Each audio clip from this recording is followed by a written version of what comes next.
In addition to, staying on top of trends that are coming out from third-party surveys like realtor.com and NAR, we want to make sure that we're really, as a company, keeping our finger on the pulse of what's motivating people to buy and sell properties and what tools they're finding to be most useful in their searches so that we can really be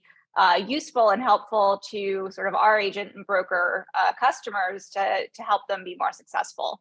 So, to do that, we typically run several surveys a year, speaking to active home sellers, buyers, and renters to really understand how they're approaching their search. And today, we're happy to share a survey that we ran in February and just got results back a few weeks ago, where we talked to 1,000 active buyers and sellers to really discuss what was motivating them and what their process looked like. So excited to share those results with you here today.